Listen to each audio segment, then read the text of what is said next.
Hello everyone, a very warm welcome to my channel. Today's our topic is gametogenesis. Gametogenesis में भी हमारा सब topic है spermatogenesis and next video में हम oogenesis को डिटेल में पढ़ेंगे. आज हम स्पर्मेटोजेनेसिस को डिटेल में पढ़ेंगे. So without wasting any time let's get started.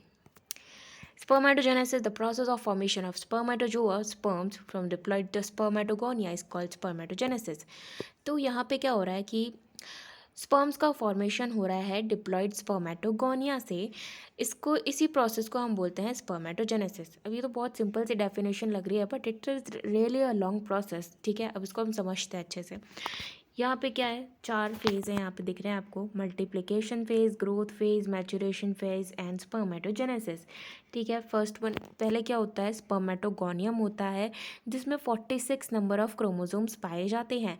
उसके बाद में क्या होता है, माइटोसिस डिवीजन होता है. माइटोसिस डिवीजन होने के बाद में प्राइमरी स्पर्मेटोसाइट हमारे पास निकल के आता है जिसके पास 2n होते हैं. 2n मतलब 46 नंबर ऑफ क्रोमोसोम्स पाए जाते हैं. ठीक है, अब उसके बाद में क्या होगा, मियोसिस 1 का डिवीजन होगा और सेकेंडरी स्पर्मेटोसाइट्स हमारे सामने बनकर आएंगे.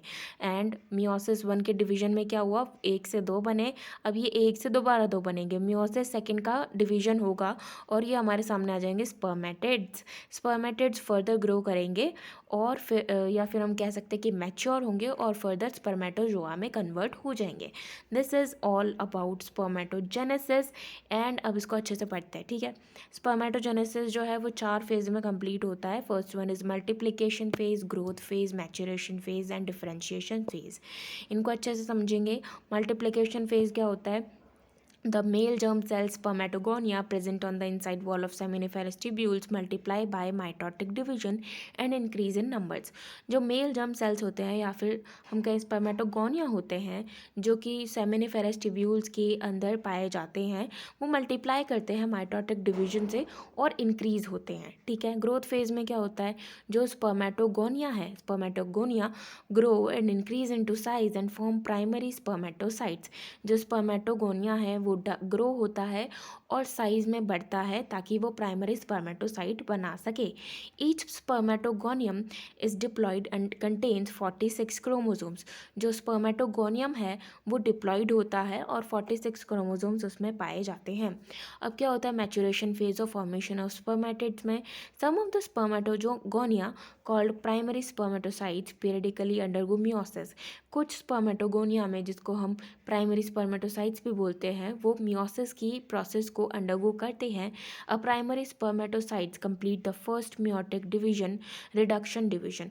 जो प्राइमरी स्पर्मेटोसाइट है वो क्या करता है, फर्स्ट मियोटिक डिवीजन को कंप्लीट करता है, leading to formation of 2 equal haploid cells. जिसकी वजह से 2 इक्वल हैप्लॉइड सेल का फॉर्मेशन होता है जिसको हम बोलते हैं secondary spermatocytes which have only 23 chromosomes each. जिसके पास में सिर्फ 23 क्रोमोसोम्स प्रेजेंट होते हैं. ठीक है, the secondary spermatocytes undergo the second meiotic division to produce 4 equal haploid spermatids. अब सेकेंडरी स्पर्मेटोसाइट क्या करेगा, सेकेंड मियोटिक डिवीजन करेगा ताकि 4 इक्वल हैप्लॉइड स्पर्मेटिड्स को फॉर्म कर सके या फिर प्रोड्यूस कर सके. उसके बाद में क्या आता है, differentiation phase. The spermatids are transformed into spermatozoa sperms by the process of spermiogenesis. अब ये स्पर्मेटिड्स, ये जो स्पर्म्स होंगे वो क्या होंगे, ट्रांसफॉर्म होंगे. काय की प्रोसेस से, स्पर्मियोजेनेसिस से. The sperms had get attached to Sertoli cells to draw nourishment and are finally released from the seminiferous tubules by the process called spermiation. अब क्या होगा, स्पर्मिएशन की प्रोसेस से जो स्पर्म हमारे बने थे वो सेमिनिफेरस